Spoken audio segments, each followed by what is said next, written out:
여러분의 계좌는 아직도 파란불이십니까? 저희가 빨갛게 바꿔드리겠습니다. 손실극복 프로젝트 나만 믿고 따라와. 여러분 안녕하세요. 5월 9일 화요일 나만 믿고 따라와 1부 시작하겠습니다. 자, 벌써 5월이 둘째 주에 접어들었는데요. 5월이 참 쉽지만은 않은 것 같아요. 네. 계속해서 좀 시장이 이게 나쁜 건가 좋은 건가 저는 좀 헷갈리더라고요. 네. 저도 좀 그런데요. 이럴 때 우리가 기댈 수 있는 거는 실적이 아닐까 싶습니다. 맞아요. 네. 실적 시즌 막바지에 접어든 만큼 이 좋은 실적을 발표한 종목 그리고 앞으로 좋아질 것으로 기대되는 섹터 위주로 상승세가 이어지고 있습니다. 네. 자, 그럼 그렇다면 여러분들의 투자 실적은 어떠신가요? 여러분의 계좌에도 어닝 서프라이즈가 필요하진 않으신가요? 지금부터 저희만 믿고 따라오시면 되겠습니다. 네. 자, 그럼 오늘 함께 해줄 두 분의 전문가님 모시겠습니다. 박준영 운용력, 김민주 전문가님 함께 합니다. 어서 오십시오. 안녕하십니까. 네, 두 분과 함께 오늘도 2시간 꽉 채워서 종목에 대한 이야기 나눠보겠습니다. 이제 FOMC 지나갔더니 또 이제 CPI부터 시작해서 여러 가지 또 이슈들이 계속해서 넘쳐나고 있습니다. 네. 여러분들 어떤 종목으로 또 어떤 시장을 버텨나가실지 지금부터 두 분께 질문 남겨주시면 2시간 동안 저희가 실시간으로 종목 상담해드리고 있으니까요. 지금 바로 궁금한 내용 남겨주시기 바랍니다. 네, 유튜브에서 토마토 증권통 검색하셔서 실시간 채팅창에 종목명, 매수가, 비중까지 남겨주시면 되고요. 전화도 활짝 열려 있습니다. 02-325-8200번, 02-325-8200번으로 전화 주시면 상담 도와드리겠습니다. 네. 자, 그럼 오늘도 함께 하시는 분들 인사부터 나눠보도록 할게요. 오늘은 봄님이 1등으로 출석 체크해 주셨더라고요. 반갑습니다. 잘 오셨고요. 서당계 1년차 님도 오셨어요. 마그마님, 버리투님께서도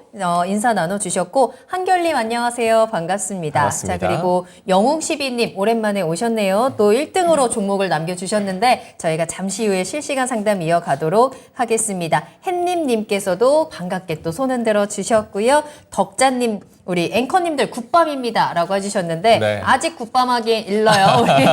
이제 저희 아직 시작입니다. 열심히 일하고 네. 있거든요. 자, 나만 믿고 따라와 2시간 함께 하시고 오늘 또 좋은 꿈 꾸셨으면 좋겠습니다. 그러기 위해서는 여러분들 종목 고민 해결해야 되니까요. 종목 질문도 많이 남겨주시기 바랍니다.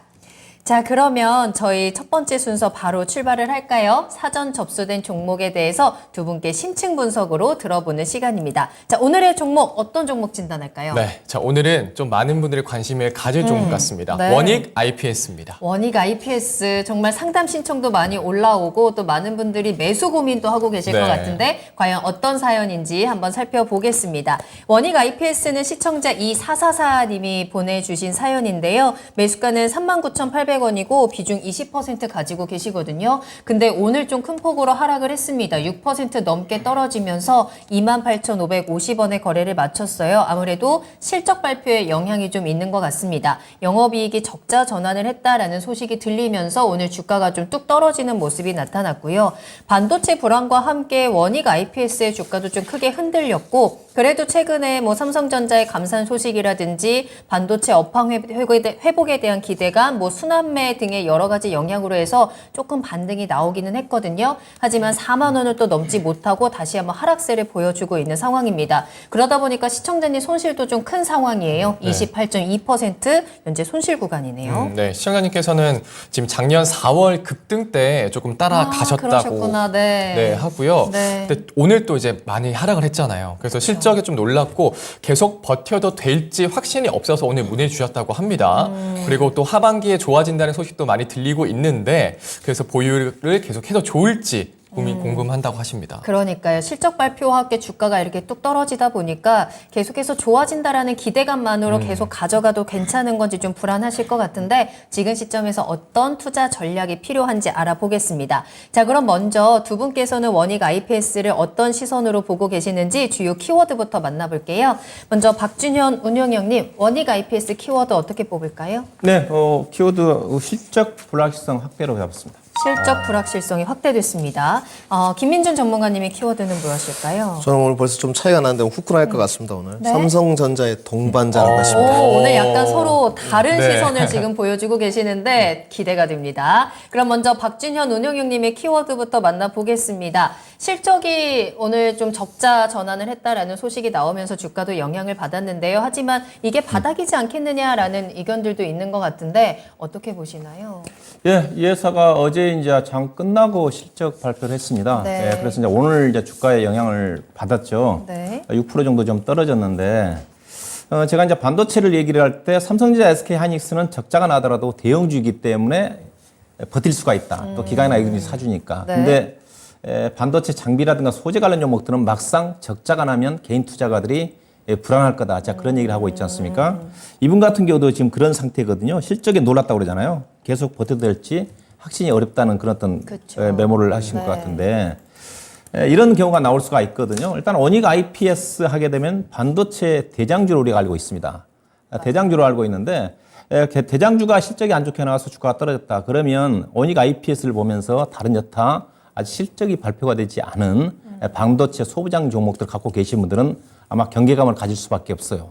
만약에 이 종목이 어제 실적 발표가 되고 주가 잘 버텼으면 삼성전자, SK 하이닉스처럼 반도체 방 자체가 하반기 때 좋아지니까 미리 주가는 선행해서 6개월 정도 바닥이 확인되기 때문에 원익 IPS가 안 빠지면 다른 내가 반도체 소비장 갖고 계신 분들도 버틸 수가 있는데 다른 여타 종목들도 이제 경계감을 가질 수밖에 없습니다. 네. 이런 경우가 나올 수밖에 없는데 일단은 제가 이제 부정적으로 약간 보고 있는 이유 자체가 이 회사가 매출액이 크게 줄어든 것도 아니에요. 근데 영업 적자가 났어요. 매출액이 1,500억입니다. 작년 1분기 때 본다 한다도 매출액이 2,000억 되는데 적자가 그렇게 안 났어요.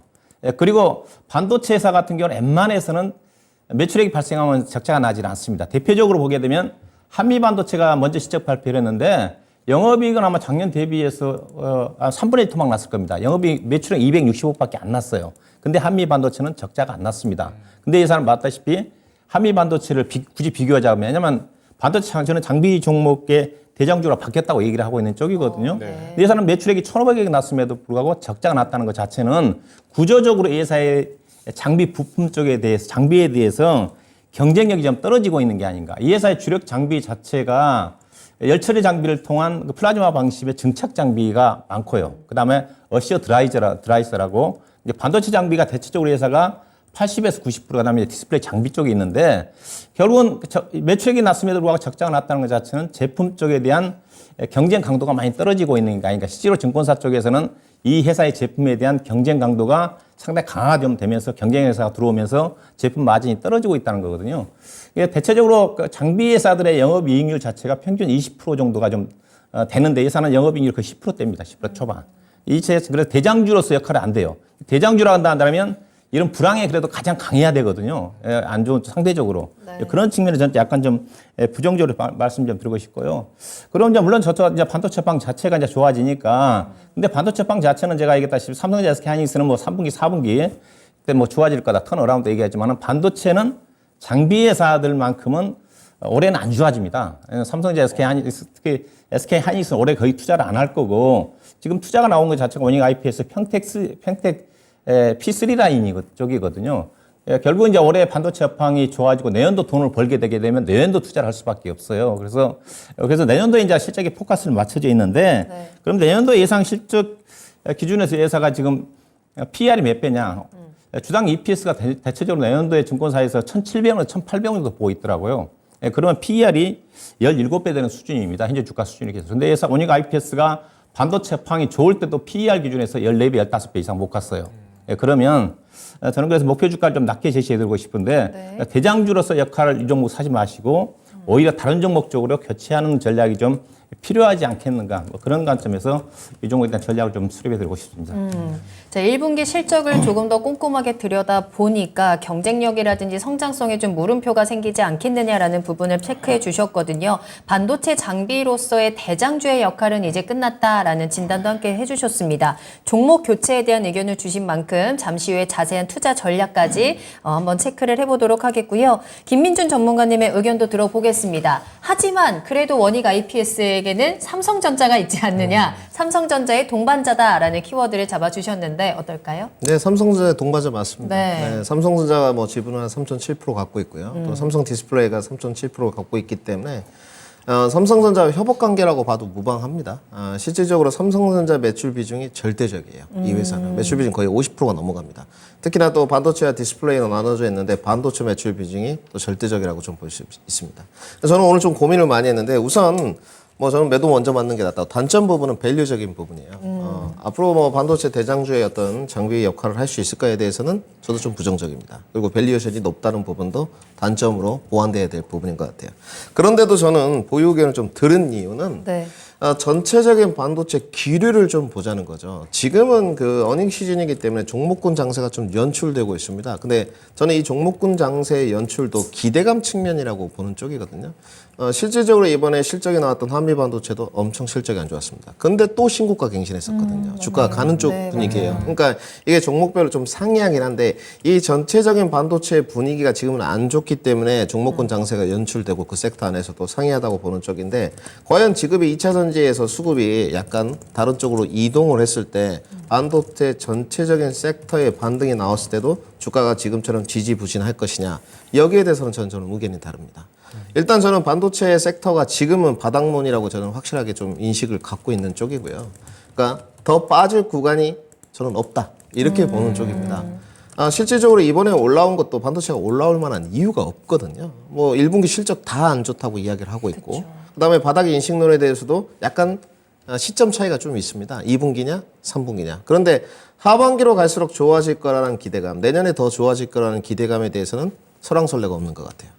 그런데 다른 섹터를 보게 되면 내년에 좋아질 거라는 기대감, 설왕설래가 있습니다. 대표적으로 2차 전지, 프리미엄을 도대체 어디까지 갖다 쓰는 거냐 이런 부분이 있거든요. 그래서 저는 이 반도체 섹터의 바닥론을 인식했을 때 전체적인 분위기가 좋아졌을 때 과연 원익의 IPS가 밸류적인 부담감을 이겨내고 상승할 수 있을 것이냐 여기로 질문지를 던졌을 때 저는 상승할 수 있을 것이라는 데 좀 한 표를 줬고요. 그러니까 밸류를 좀 무시하는 시장이 연출될 것이다. 그 다음에 여기서 이제 하고 있는 게 아까 PECV, 증착 장비의 어떤 선두주 자격으로 좀 봐야 될 것 같은데 증착 장비를 좀 보게 되면 국내 기업 업체는 유진테크 그리고 주성 엔지니어링 정도가 있어요. 열처리 장비 쪽으로는 HPSP, 이오테크닉스 정도가 있거든요. 해외로 좀 가게 되면 램리서치랑 AMT 이 정도가 있는데 여기에 이제 경쟁 구도가 강화되긴 된 건 맞습니다. 그런데 저는 이 삼성전자가 지분을 갖고 있는 이 회사에 대해서 매출 비중을 줄일 거라는 생각이 들진 않아요. 왜냐?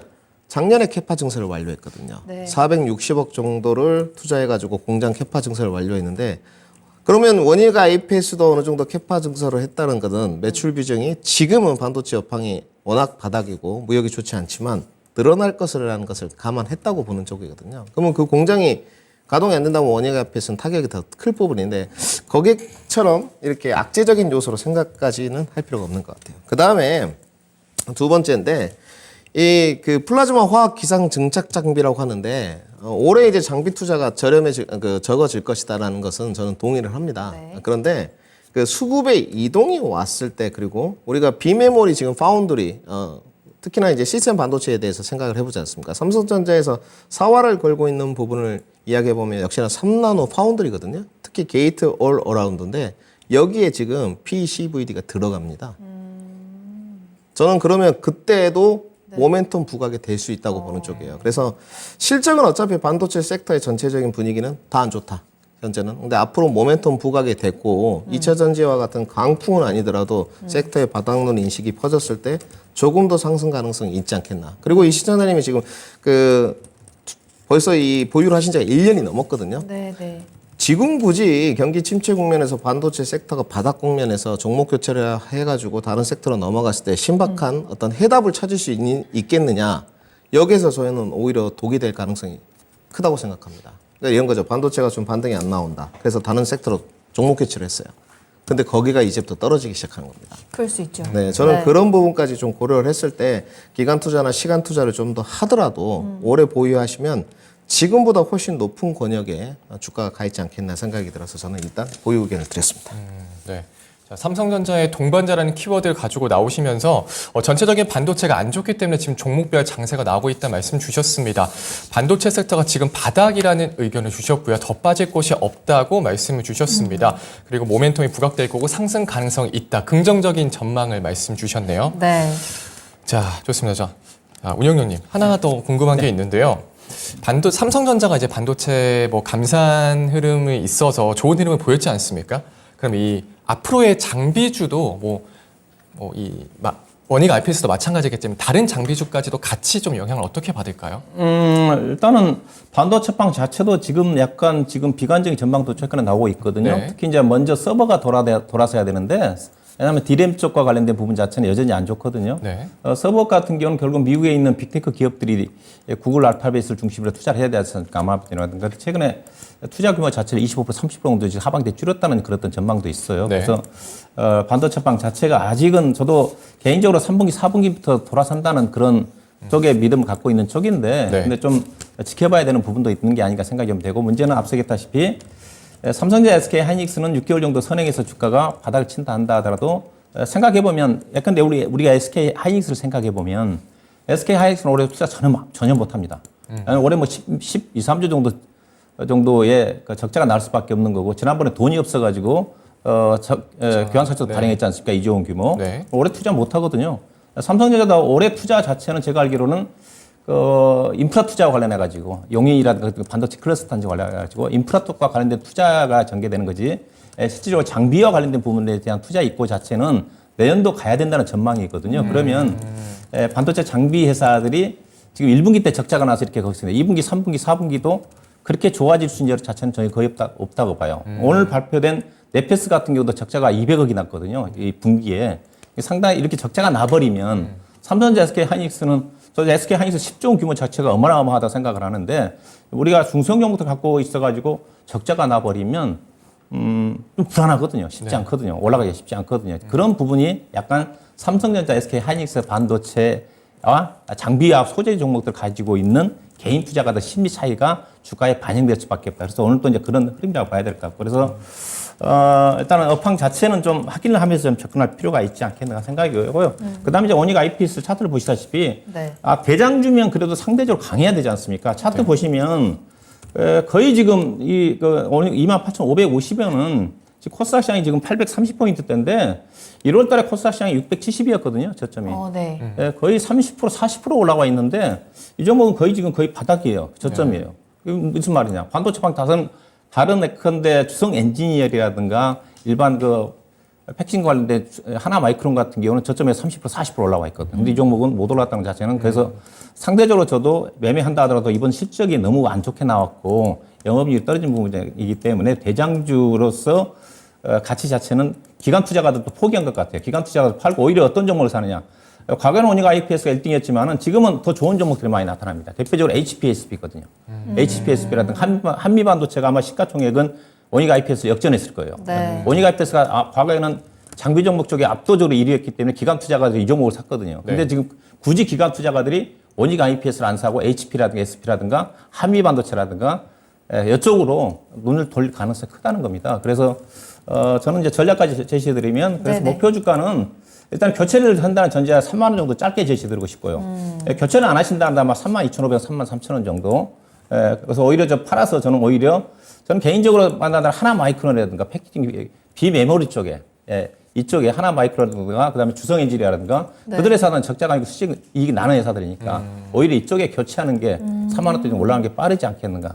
그래서 반도체 장비 업종 대장주로 보고 원익 IPS를 투자하는 것 자체는 조금 지금부터는 약간 그런 관점에서 약간 보수적으로 볼 필요가 있지 않겠는가. 그런 관점에서 손절 가격은 짧게 27,800원을 제시드리고 싶습니다. 알겠습니다. 자, 이렇게 원익 IPS에 대한 투자 전략까지 또 체크를 해주셨네요.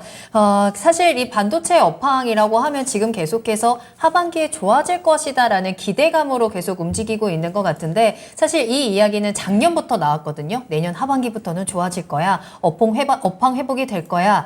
자, 이제 하반기가 얼마 남지 않았는데 사실 이게 정말로 좋아져야지 좋아지는 거니까요. 아직까지는 기대감이나 예측만 가득한 상황이라서 이 실체를 정말로 확인을 해봐야 될 것 같은데, 앞서서 김민준 전문가님께서는 반도체 업황이 좋아질 것이다 라는 것에 대해서는 설왕설래가 없다라고 말씀을 해주셨잖아요. 그렇게 확실할 수 있는 좀 근거, 그러니까 조금 더 명확하게 설명이 될 수 있으면 좋을 것 같거든요. 일단은 그 반도체 업황들이 SK 하이닉스도 마찬가지고요. 삼성전자도 마찬가지고 네. 저는 그 주식시장의 코로나 때 그 인위적인 개입의 영향이 크다고 좀 보고 있거든요. 반도체 업황은 원래 경기 민감주의 성향을 띠고 있기 때문에 사이클이라는 걸 좀 탑니다. 보통은 4년 주기, 5년 주기 정도를 타거든요. 그러니까 코로나 직전에 삼성전자나 SK 하이닉스는 나쁘지 않았었어요. 2018년 이때. 근데 이제 2019년에 뭐 황제주에서 이제 국민주로 바뀌면서 이제 바뀌었죠, 이제. 그리고 나서 이제 쭉 진행이 되다가 코로나 터졌어요. 그때 제가 봤을 때는 이 PC 서버 수요 교체라든지 이런 부분들 돈을 너무 많이 벌었어요. 특히나 이제 재고 부분을 많이 쌓았지 않습니까? 너나 하나 하듯이. 그때 저는 그 인간의 미지의 영역이었다고 생각을 해요. 이렇게까지 지금 재고를 많이 축적할 필요가 있느냐. 그러니까 너무 많이 찍어냈어요. 네. 지금은 근데 그 재고도 다 소진이 이제 돼가고 있는 쪽이죠. 근데 지금은 어떻습니까? 경기 침체잖아요. 필요가 별로 없어요. 근데 이 언제까지 이 경기 침체 사이클이 이제 진행될 거냐 이 부분인데 전반적으로 저는 그 미국의 금리와 비슷하게 보고 있는 쪽입니다. 일단 금리가 높은 구간에서는 돈을 끌어다 쓰기가 기업들이 부담스럽습니다. 일단 이자가 쉽게 말씀드려서 너무 부담되죠. 그런데 벌써 미국에서 이제 금리 인하 이야기는 아니지만 금리 인상 중단 이야기는 슬슬 좀 나오고 있고 그러면 저는 제가 봤을 때 올해는 뭐 제롬 파월 의장이 못을 박았지만 내년에는 피벗에 대한 기대감이 묻어난다고 봐요. 그러면 제가 봤을 때는 이 대기업들 먼저 자금 이동 흐름이 좀 원활해지고 그 다음에 PC 서버 교체 수요라든지 이런 부분이 올라가면서 다시 디램 가격, 뭐 고정 가격도 다시 반등. 그 다음에 재고도 많이 소진되고 다시 또 재고를 축적하는 과정으로 갈 거라고는 저는 보는 쪽이거든요. 그래서 지금이 이제 재고의 소진 다 거의 다 이루어지지 않았나 이런 부분을 좀 평가를 해봤을 때 네. 지금이 저는 바닥론이라고 인식이 좀 들고 있어요. 네, 그런 근거 이유를 좀 들었을 때 그러면 올해 당장 좋아지진 않겠죠. 돈이 없는데. 시간이 필요해요. 네, 시간이 좀 필요하겠죠. 근데 우리 시청자님을 제가 오늘 그 고민을 많이 한 이유는 지금 1년을 버티셨어요. 네. 원익 IPS를 보게 되면 21,600원에서도 손절을 안 했고 네. 이 주가가 36,000원 넘어갈 때도 반응을 안 하셨어요. 그러니까 36,000원까지 왔으면 이 내용이 그때 당시하고 변화된 내용이 있었느냐. 그때도 원익 IPS는 1분기 실적이 안 좋을 거 이미 예정돼 있었습니다. 근데 그때 손을 안 대셨거든요. 그때는 감내할 수 있는 수준이었던 것 같아요. 제가 봤을 때 뭐 5% 정도 권역 내는데 지금 마이너스 30%시거든요. 그러니까요. 지금 굳이 뭐 와가지고 손절을 진행해가지고 다른 데로 간다. 어렵습니다. 제가 봤을 때는. 한미반도체 거의 신고가 영역이고 HPS 무상증자 이후에 비상증자 주가 올랐고 부담스러운 영역. 그래서 저는 다른 데 가도 신박한 변수는 없다고 봐요. 차라리 교체를 할 거면 조금 더 장기간 좀 보유를 해서 손실을 줄이고 다른 데로 회전해도 늦지 않겠다. 저는 이렇게 의견 제시를 드리고 싶습니다. 그럼 전문가님의 투자 전략까지 같이 만나볼까요? 네, 저는 그 아까도 말씀드렸지만 시청자님 그 성향이나 이런 부분을 좀 많이 고려를 했고요. 저는 그래서 손절가는 제시 안 했습니다. 그러니까 저는 원익 IPS가 21,600원 깨지기 어렵다고 보는 쪽이에요. 그래서 손절가 제시는 안 했고요. 네. 목표가를 어디로 들였냐? 저는 올해에는 보유하셔야 된다고 보는 쪽입니다. 내년 초까지는 좀 보유를 해보셔라 이렇게 좀 말씀을 드리고 목표가에 대해서 처음에 4만 원을 설정했다 지웠습니다.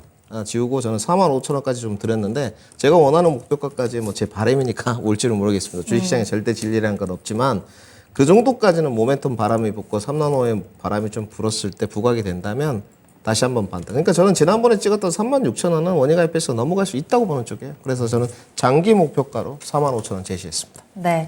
자, 이렇게 해서 원익 IPS에 대한 두 분의 심층 분석 그리고 투자 전략까지 받아봤는데요. 다시 한번 가격 전략 체크해 보도록 하겠습니다.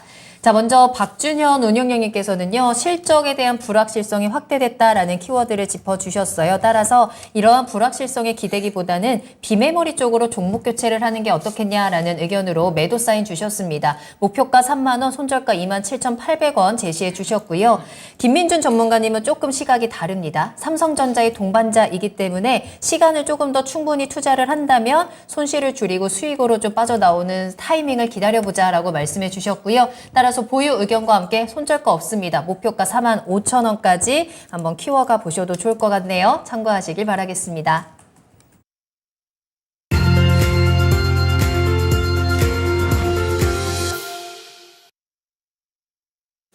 네, 이어서 스피드 종목 진단 진행하겠습니다. 실시간으로 여러분들께서 보내주신 종목에 대해서 빠르고 정확한 진단해 드리겠습니다. 지금 바로 저에게 종목 진단 남겨주세요. 네. 자, 계속해서 토마토 진권통 유튜브 채널 열려 있습니다. 실시간 채팅창에 종목명, 매수가, 비중 남겨주시면 되겠고요. 매수하고 싶으신 종목들도 편안하게 남겨주세요. 전화 주시면 조금 더 빠른 상담, 또 더욱더 친절한 상담 가능합니다. 02-325-8200번도 활짝 열려 있으니까요. 지금 바로 전화 주시면 되겠습니다. 네. 자, 그럼 지금부터는 분위기를 확 바꿔서 조금 더 빠르게 진행을 해보도록 할게요. 첫 번째 종목 상담 바로 출발할까요? 네. 자, 서당계 1년차님께서 문의 주셨습니다. 네. 댓글에 아주 잘 남겨주시는 분이시죠? 특히나 서당계 1년차님은 종목 올려주시면 이 당첨되는 확률이 굉장히 높은 것 같아요. 맞습니다. 아, 확실히 오늘 좀 댓글을 많이 남겨주시니까 또 그런 게 아닐까. 그런 게 아닐까 네. 좋습니다. 어떤 자, 종목인가요? 롯데 정밀화학이고요. 매수가는 54,253원. 비중은 8%입니다. 자, 오늘 종가로 61,900원이 형성을 했거든요. 54,200원대니까 수익을 조금이라도 한 10% 넘게 수익을 보고 계신데요. 계속 보유를 해도 될지 업황 전망과 기업 분석 부탁드립니다. 라고 말씀 주셨습니다. 롯데 정밀화학이 또 최근에 실적이 좋지 않게 나왔는데도 상승세를 좀 보이고 있거든요. 자, 운영용님, 롯데 정밀화학 업황 좀 분석 좀 해주시죠. 예, 뭐 회사는 이제 석유화학 업종이지만 석유화학 업종 내에서도 이제 특수 정밀화학 쪽이거든요. 주 제품 자체가 가성소다라든가 염소 계열의 ECH, 그다음에 셀룰로스 이런 쪽인데 이게 여기 쪽에 다양합니다. 아모니아라든가 이제 비료 쪽도 좀 들어가고 여러 가지 주요 산업에 첨가적 성격이 좀 들어가는데 특수한 계통의 그 산업이다 보니까 전반적으로 다른 석유화 업황과 달리 경기에 덜 민감을 해요. 그래서 경기가 안 좋다 한다 하더라도 예컨대 NCC 계열의 롯데케미칼이라든가 대한유화 같은 경우는 지금 계속 적자지 않습니까? 근데 회사는 경기가 아무리 안 좋아도 적자가 나지는 않습니다. 실적 자체가 틈새 시장이다 보니까 안정적이에요. 또 신규 진입한 회사들도 거의 없다 보니까 그래서 업황이 안 좋다 한다 하더라도 1분기 실적 자체가 아마 영업이익이 아마 420억 정도 나왔을 텐데 다른 회사들 같은 경우는 지금은 대한유화가 한 300억대 적자가 났고 롯데케미칼도 아직 실적 발표를 안 했지만 아마 1분기 때도 아마 1,300~1,400억 정도 적자가 날 거예요. 그걸 비하면 상당히 견조합니다. 차트를 좀 보시겠지만은 뭐 견조하죠. 변동성이 크지는 않아요. 예사가 이제 본래 예사 산업 자체가 그 성장성이 제한적입니다. 본래 예사가 아마 삼성 정밀화학이었지 않습니까? 그래서 롯데에서 인수해서 이름이 바뀌었다고 봐야 될 것 같은데. 그러다 보니까 이제 그 성장성을 추구하기 위해서 아마 솔루스 첨단 소재를 아마 인수했을 거예요. 2차 전지 관련 기업. 아마 사모펀드를 통해서 인수한 걸로 알고 있는데. 근데 그 아직 솔루스 첨단 소재 자체가 아직도 뭐 흑자 전환 안 되니까 아직은 그 관련돼서 이게 이 회사의 어떤 실적이 좀 반영이 안 될 거고. 근데 회사가 좀 특이한 게 보시게 되게 되면 영업이익 대비 단기 순이익이 상당히 좀 높습니다. 이 단기 순이익 자체는 일회성 이익이 아니라 작년도 지금 올해 전망치 자체가 지금 영업이익 1,800원, 당기순이 3,500억, 내년도도 영업이익 2,300억인데 3,000억 정도의 예상을 하고 있는 이 자체가 아마 회사 비상장 회사인 그 롯데이노스화학이라는 회사가 있을 거예요. 롯데이노스화학인가요? 그 지분 아마 49% 갖고 있는 거 알고 있는데 그 회사가 실적이 상당히 괜찮습니다. 자회사 실적 자체도 괜찮아요. 앞서 이제 솔루스 첨단 소재 인수한 것 자체도 사모펀드를 좀 인수를 했지만은 앞으로 좀 좋아질 거고. 그래서 예사이자 특히 자체 앞서 했다 성장성이 있어야 주가가 가는데 그동안 성장성 사업에 투자를 안 하다 보니까 주가가 제대로 평가를 못 받고 있거든요. 또 경기 민감주다 보고 또 예사가 지금 펀드메탈을 본다 한다면 작년도 실적 기준 작년도에 주당 EPS가 이제 5,600원 올해는 이제 일회성 빅약 포함된 걸 감안한다 하더라도 올해와 내년도에 대충 11,200원 가까이 좀 되는 거니까 PR 기준에서 지금 5배, 6배밖에 안 되는 거니까 주가가 엄청 싸죠. 근데 문제는 예사가 이제 화학업종에 소속돼 있다 보니까 그래도 대장주 성격인 NCC 계열의 롯데 정밀화학이라든가 대한유화라든가 관련 종목들이 끌고 가야지 그래도 영향을 좀 받을 수가 있는 거거든요. 근데 관련 종목들이 앞서 얘기했다시피 아직은 실적 턴어라운드가 좀 쉽지 않아요. 그러다 보니까 롯데 정밀화학도 지금 꾸역꾸역 갔지만 상당히 좀 답답하죠. 그렇지만 이거는 상당히 안정적입니다. 장기 투자가 가능한 주식이죠. 왜냐면 예산은 부채가 없어요. 부채 비율이 18%밖에 안 되는 회사고 또 작년도에 배당을 한 3,500원 정도 했죠. 3,500원 현재 6만 원 기준으로 본다 한다면 거의 뭐 6만 원 기준으로 본다 한다면 거의 6% 가까이 되지 않습니까? 상당히 고배당 주니까 장기적으로 안정적으로 투자하시는 분들한테는 이만한 종목이 없죠. 그래서 뭐 꾸준하게 가져갈 수 있는 부분이고요. 비중이 8% 정도 좀 되는데 근데 이 종목은 이제 앞서 이제 성장성이 크지 않기 때문에 가파르게 가지 않습니다. 그래서 방어적으로 안정적으로 접근하시는 분들한테는 가져갈 만한 주식이다. 일단은 현재라고 봐서는 충분히 68,000, 7만 원 정도까지, 7만 원 정도까지 꾸준하게 우상향 하지 않겠는가. 하반기 때 경기가 좋아진다면 이제 그 이상 돌파하는 흐름. 현재로 봐서 68,000, 7만 원 정도가 적정한 매도 목표로 보시면 될 것 같습니다. 네, 알겠습니다. 석유 업황과 달리 경기에 덜 민감하다고 말씀 주셨고요. 경기가 안 좋아도 적자가 나지 않는다라는 이렇게 기업에 대해서 좋은 전망을 말씀 주시면서 고배당주의 장기 투자까지 가능한 종목이다까지 말씀 주셨습니다. 7만 원까지 우상향 보시고요. 하반기에 경기가 좋아지면 더 갈 수 있다고 말씀 주셨네요. 네, 서당계 1년차님 확실히 투자에도 고수이신 것 그러니까요. 같아요. 수익 계속해서 키워가시길 바라겠습니다. 자, 여러분들의 종목도 저희에게 진단받으시고 수익을 키워갈 수 있는 방법, 손실을 줄일 수 있는 방법 찾아가시길 바라겠습니다. 유튜브와 전화 상담 열려 있고요. 특히나 전화 주시면 저희 2부 첫 번째 종목으로 특별 진단도 받으실 수 있거든요. 두 분의 의견 모두 들어보시길 바라겠습니다. 02-325-8200번 계속 활짝 열어둘게요. 자, 두 번째 종목은요, 저희 페노션 한번 살펴보겠습니다. AHY님께서 남겨주셨고요. 매수가는 6,124원이네요. 비중은 8% 가지고 계시는데, 중기 전략 부탁드려요. 라고 남겨주셨거든요. 페노션이 차트 보고 있으면 참 정신이 없다라는 생각이 들어요. 올라가는 듯 하다가 또 하락 나올 때는 굉장히 또 가파르게 내려가는 모습 나오거든요. 오늘은 5,130원에 거래 마쳤는데, 조금 더 긴 시점으로 체크를 했을 때 이 종목 어떤 전략이 필요할까요? 아무래도 해운업에 대한 인식을 바닥으로 좀 보시고 접근하신 것 같거든요. 네. 그런데 아까 보니까 BDI 지수를 살짝 봤는데 1588이더라고요. 그 많이 올라온 거는 맞습니다. 일단은 벌크선 운임 지수가 많이 올라왔는데 우선 경기 침체 국면하고 밀접한 연관이 있고요. 첫 번째. 그다음에 중국. 그다음에 제가 봤을 때 이런 철광성이나 경기가 좀 화랑으로 가게 되면 당연히 운임지수들도 좀 올라가겠죠. 근데 지금 제가 봤을 때 운임지수는 그렇게 많이 올랐던 것 같지는 않아요. 오히려 보니까 좀 감소를 했던데 이렇게 봐야 될 것 같습니다. 우선은 해운업의 지수가 좀 뭐 상하이 컨테이너 지수나 벌크선 운임지수, BDI는 모두 바닥을 좀 찍었다고 보는 쪽인데 네. 이 BDI 지수에 관해서 과연 2024년에도 지금처럼 높은 1588대를 좀 유지할 수 있을지는 저는 약간 좀 부정적이에요. 그 다음에 이 페노션 주식이 굉장히 유동주식 수가 많습니다. 무거워요. 무겁고, 좀 너무 우리 시청자님이 좀 빠르게 그 접근 포인트를 잡으신 게 아닌가. 그 진입 타점을 좀 보게 되면 그 기술적인 부분을 좀 고민하시면서 해운업 지수를 좀 보고 그래도 올해 실적이 그런 대로 다른 섹터에 비해서는 조금 양호한 측면이니까 어차피 지금 1분기 전반적으로 다들 좀 떨어지는 분위기지 않습니까? 네. 몇 종목 안 돼요. 중소형 종목들. 전년 동기 기준으로 더 높은 실적을 발표한 기업들이. 접근 포인트를 잡으신 것 같은데 저는 그러니까 이렇게 좀 봐요. 그 페노션은 지금 비중 8%라서 별로 부담스럽지 않거든요. 근데 이런 주식은 갖고 있으면 저는 답답하다고 봐요. 그래서 우리 시청자님은 예전에 H&M이죠, 이제.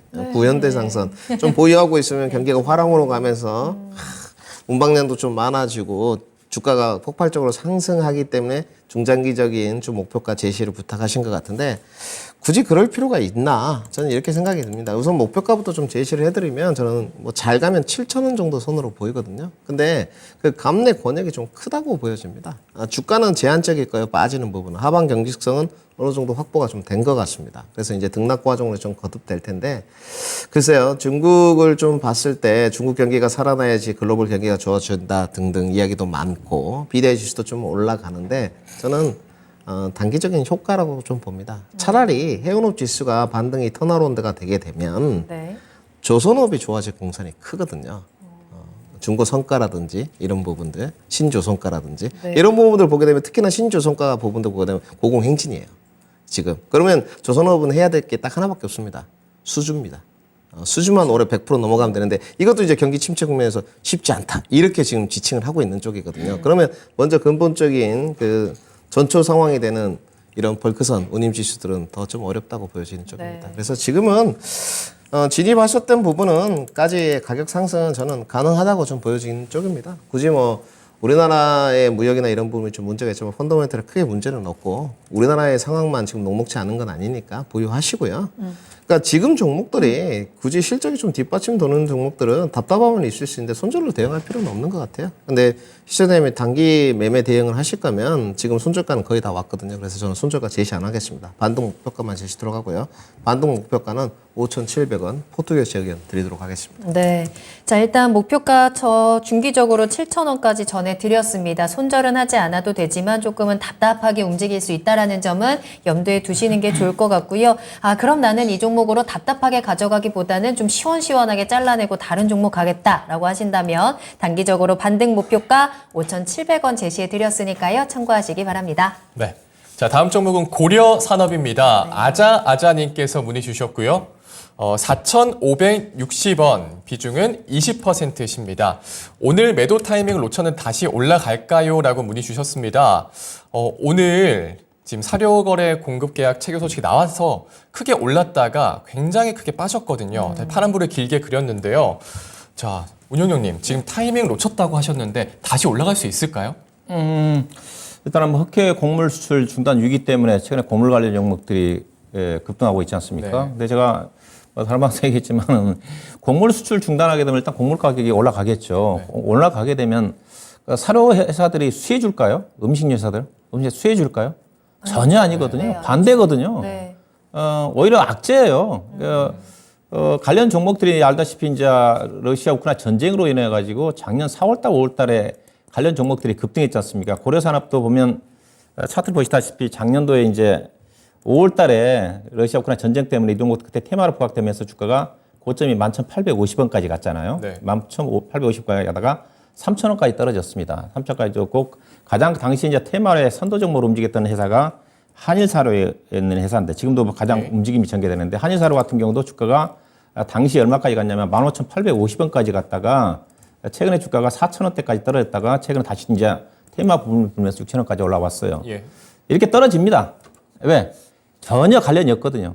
이게 그때 그렇게 곡물 가격이 올랐으면 관련 종목들이 당시 2022년도 실적이 좋게 나왔었으면 이해가 되는데 근데 한일사료 작년도 실적 볼까요?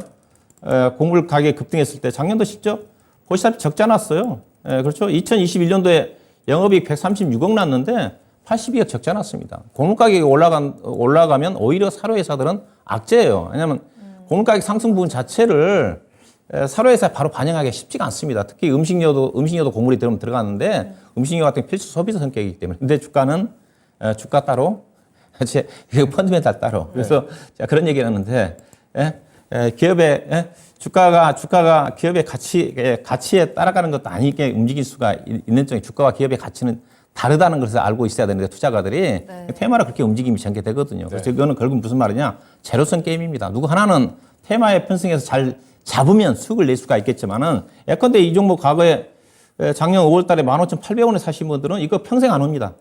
평생 저는 주가 안 올, 평생 뭐 그럴지 모르겠지만은 거의 안 와요.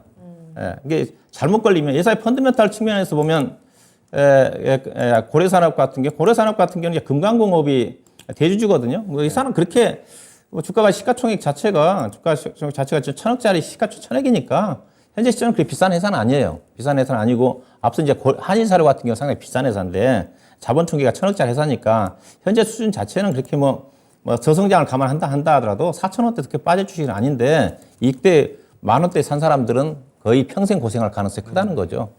그리고 최근에 이제 관련해서 또 설탕 관련 종목도 움직였지 않습니까? 네. 대한제당이라든가 삼양사라든가. 대한제당하고 삼양사 같은 경우도 설탕도 있지만은 사료도 함께 해요. 근데 그 회사 자체는 탄탄해요. 펀드멘탈을 본다 한다면. 최근에 오늘도 대한제당은 아마 주가 플러스 난 걸로 알고 있는데, 근데 앞서 한일사료라든가 관련 종목들은 테마성이다.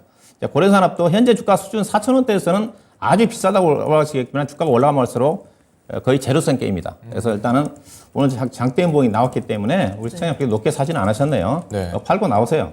팔고 나오세요. 이건 장난 테마를 끝나야지. 이 종목이 사료 가격이 곡물 가격이 급등한다고 그래가지고 실적으로 전혀 연결되어 있지 않는다. 그런 관점에서 내일 약간 리바운드는 좀 나올 것 같은데요. 일단 뭐 기대하지 마시고 잘못 샀다 생각하시고 높게 안 사셨으니까 바로 매도해서 다른 종목으로 교체하는 전략 제시도 하겠습니다. 네.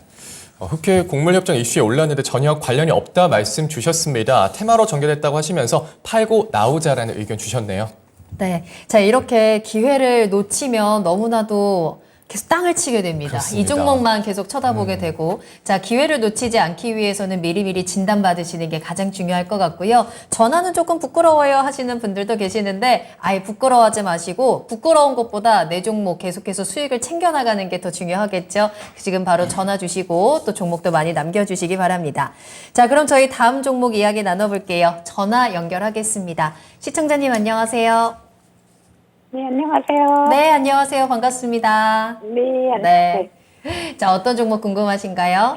네, 알테오젠이고요. 네. 매수가랑 비중 어떻게 되세요? 네, 67,000원이고요. 네. 비중. 40% 가지고 있어요. 아, 이거 너무 속상하시겠는데요, 이 종목? 네, 너무 오래 기다려가지고요. 그러니까요. 이거 한 번에 40% 담으셨어요? 아니면 좀 물타기를 하셨어요? 추가 매수, 원래 9만 원대인데요. 그러셨구나. 추가 네. 매수하고, 네. 무상증자 받고 해가지고 이 정도 됐어요. 그러셨구나. 아유, 네. 어떡해요. 이 종목 어떻게든 지금 빨리 탈출을 하든지 네. 수익을 내든지 해야 될 것 같은데 그럼 어떤 게 가장 수익도 궁금하세요? 중요하지만 네. 본전까지만이라도 좋겠어요. 그것만이라도 했으면 좋겠어요. 알겠습니다. 지금 너무 또 무겁게 가지고 계셔서 마음도 무거우실 것 같은데 한번 진단 네네. 받아보시고 가벼운 마음으로 가져가세요.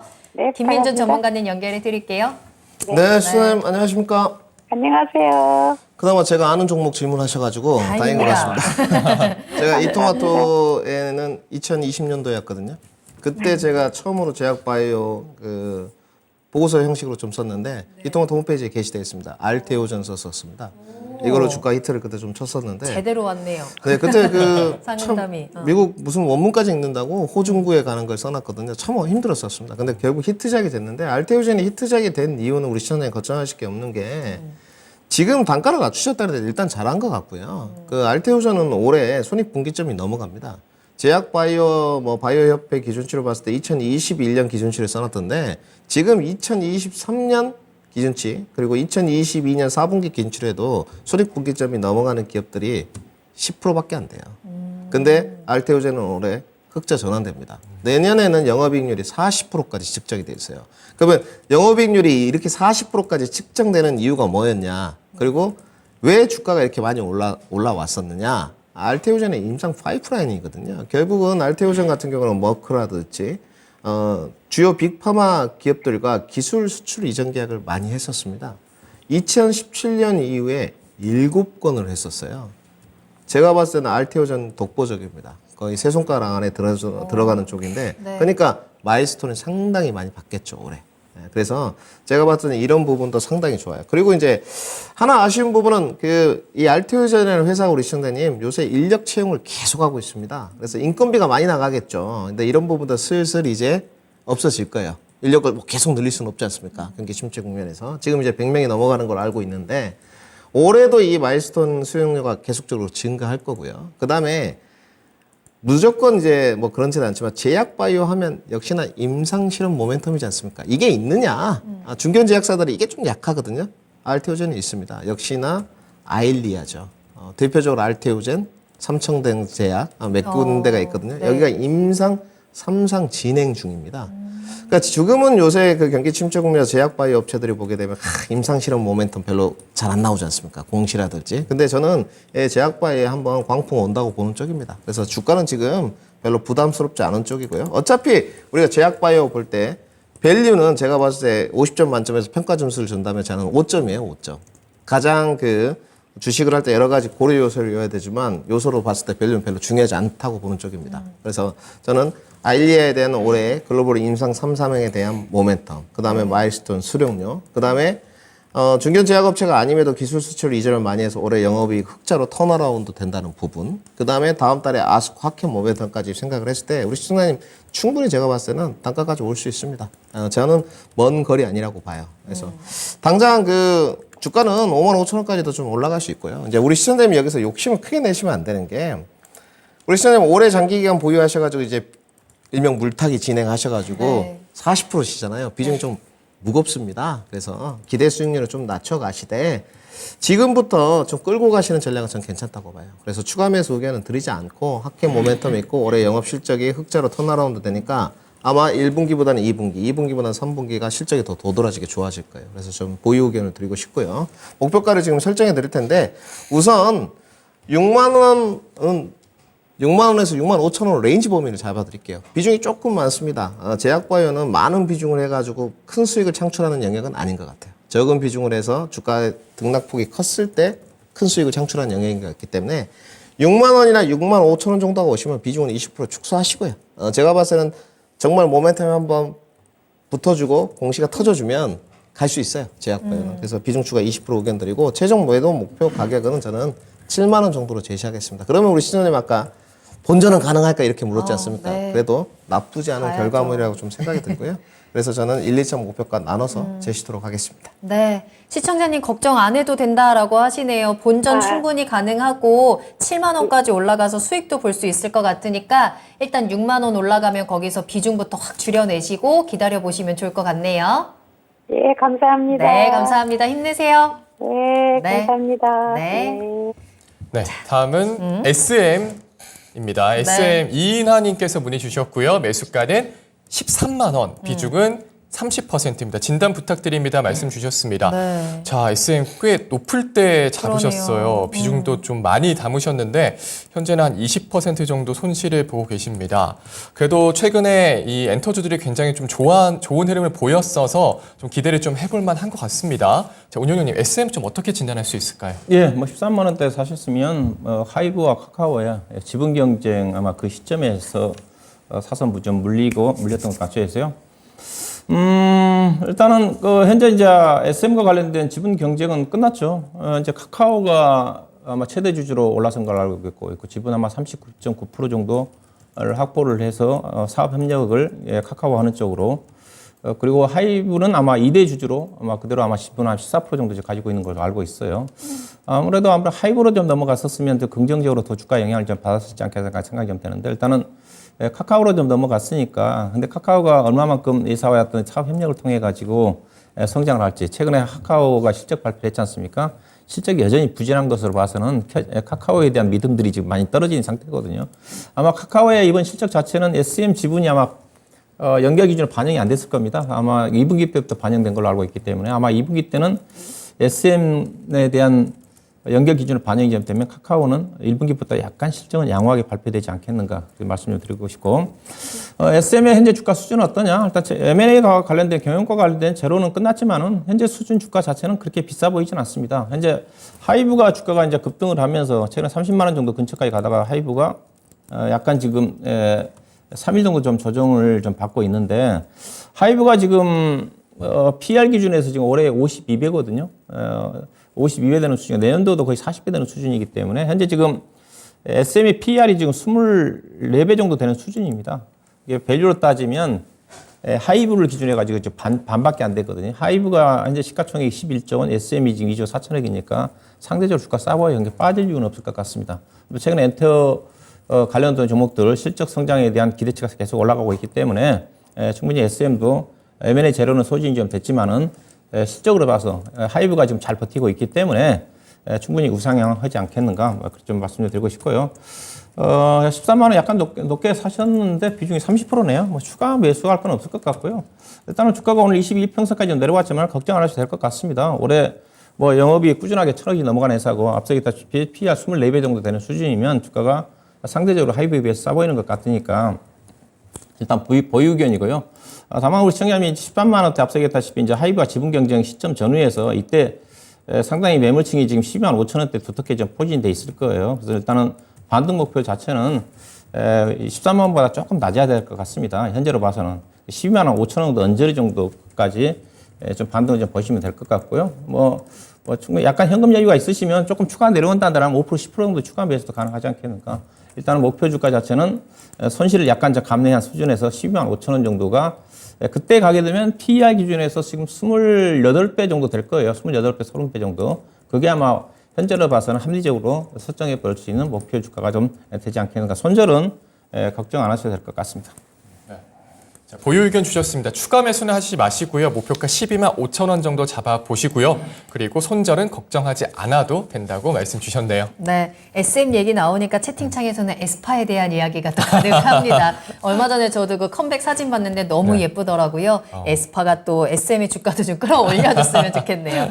자, 종목 한 가지 더 살펴보겠습니다. 저희 전자비님께서 안녕하세요라고 하시면서 에이스테크 남겨주셨는데요. 매수가가 25,500원이더라고요. 비중 10% 가지고 계시고 손절을 고민하고 계시는데 매수가를 보고 저는 두 눈을 의심했습니다. 2만 원대라고? 언제 가격이지? 한 2년 정도 지금 가지고 계시는 것 같더라고요. 2년 사이에 에이스테크 주가가 5분의 1 토막이 났습니다. 지금 4,000원대까지 내려와 있는 상황인데 어떻게 해야 될까요, 이 종목? 이거는 제가 봤을 때 네. 저희 종목당 할애된 게 보통 3, 4분이거든요. 3, 4분 이내로 설명 안 됩니다. 드리고 싶은 말씀이 많은데 네. 제가 이 종목 가가지고 치열한 논쟁이 벌어졌던 적이 있습니다. 그때 누구였냐? 운영영님이십니다. 아, 이 종목. 그러셨어요? 네, 그래서 네. 제가 그때 그 시청자하고 싸웠어요. 그때 당연히 운영님 이거 매도 의견 내셨거든요. 네. 저는 매수 의견 냈습니다. 그래요? 그랬는데 네. 저는 그때 이렇게만 했어요. 모멘텀이기 때문에 이 회사 여기 RF 부품 쪽하고 기지국가 안테나 이런 거 하는 쪽이거든요. 그리고 여기는 전량 거의 해외 매출이에요. 내수가 거의 없습니다. 전자공시지 들어가면 다 나와 있어요. 거의 수출인데 수출도 보게 되면 네. 거의 단기 오더예요.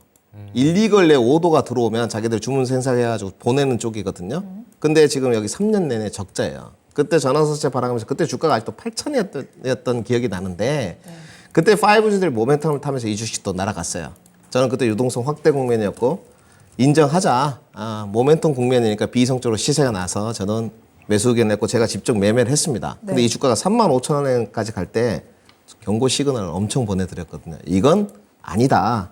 5G가 분명히 시장의 재평가를 받은 날이 올 텐데 결국은 그 대표적으로 재평가 구간에 무너졌던 섹터거든요. 이거는 제가 봤을 때 아까 들어가서 전환수체 이 부분까지 확인 안 해봐. 여기 전환수체가 있습니다.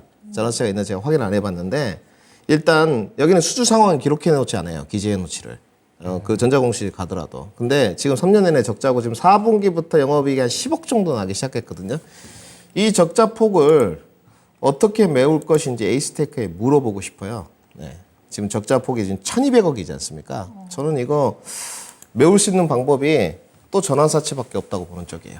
네, 그래서 저는 주가 반등은 어렵다고 보여지는 쪽이고. 그러니까 지금 웬만한 괜찮은 기업들 5G 안에서도 우리가 뭐 약간 선입견은 갖고 있지만 HFRA라든지 특히나 중소형 중에서 솔리드라든지 이런 데는 실적이 대거 좋아졌습니다. 실적이 대거 좋아졌는데 특히나 솔리드. 여기 주가 못 가고 있거든요. 영업이익률 10%가 넘어가요. 분명히 실적으로 화답을 하고 있는데도 5G로 수급이 안 오고 있어요. 자금이라든지. 그러면 실적이 이렇게 적자가 나는 기업들은 오직 하겠습니까? 그래서 저는 에이스테크에 관해서는 그 명확한 시그널을 좀 드리고 싶어요. 수출 비중이 많긴 한데 좋아질 국면은 없는 것 같습니다. 결국은 기술적으로 리바운드를 노려야 될 것 같은데 저는 부각되기 어렵다고 보여지는 쪽입니다. 실적 시즌에서 뭐 인빌딩 중계기 쪽에서 실적이 도드라지는 종목들은 좀 반등이 나올 수 있는데 실장님이 이거 계속 보유하고 가실 것 같은데 이거 분명히 유의를 하셔야 되는 게 올해도 제가 봤을 때는 적자예요.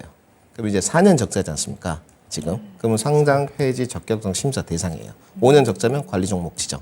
그래서 저는 정말로 이건 제 주관적인 생각입니다. 기술적인 반등 목표 한 5,000원 정도 나오면 네. 전량 매도하시고 이건 아픈 손가락인데도 어쩔 수 없습니다. 그러니까 모멘텀 구간에는 초반에 진입을 안 하면 눌림목 공략을 안 하시는 게 좋아요. 그러니까 달려드는 매매를 하게 되면 눌림목에서 이거는 거의 안 된다고 보시면 돼요. 그래서 특히나 여기는 안 봐도 뻔합니다. 전환수체 부분이 상당히 많을 것으로 판단이 됩니다. 제 주관적인 판단이고요. 저 확인해보지 않았다는 거 분명히 말씀드리고 단기 반등 목표가 5,000원에 전량 매도 의견 드리고요. 포트 교체 의견 드리도록 하겠습니다. 이게 아픈 손가락이라고 하기에는 아파도 너무 아픈 손가락인 것 같아요. 손실이 지금 워낙에 크기 때문에. 하지만 그렇다고 해서 좀 회복을 기대해 볼 수 있을 만한 긍정적인 모멘텀도 지금 눈에 띄지 않아서요. 더 아파지기 전에 좀 화끈하게, 좀 냉정하게 좀 끊어내고 다른 종목으로 위로를 받는 방법을 전해드렸습니다. 저희도 추천 종목 통해서 계속 좋은 종목들 시그널 보내드리고 있으니까요. 그 종목으로 한번 또 채워가시면 좋을 것 같네요. 에이스테크 오랫동안 고생 하셨는데 한번 힘내시고 다른 종목들 저희 계속 좋은 정보 전해드리겠습니다. 자, 그럼 이렇게 해서 나만 믿고 따라와 일부 종목 진단은 여기서 마무리를 하도록 할게요. 지금 들어오시면서 출석 체크하시는 분들도 많은 것 같은데 어디 가지 마시고 2부에도 다시 계속해서 출석 체크로 함께해 주시길 바라겠고요. 자, 2부 첫 번째 종목 특별 진단할 수 있는 종목 소개해 드리겠습니다. 어떤 종목 만나볼까요? 하나 마이크론입니다. 하나마이크론 2부 첫 번째 종목 역시 우리 반도체 장비 관련해서 후공정 쪽으로 해서 이야기 나눠보겠습니다. 그러니까요, 여러분들 채널 고정하시고 끝까지 함께해 주세요. 자, 그럼 저희는 잠시 쉬었다가 잠시 후에 돌아오겠습니다. 계속해서 나만 믿고 따라와.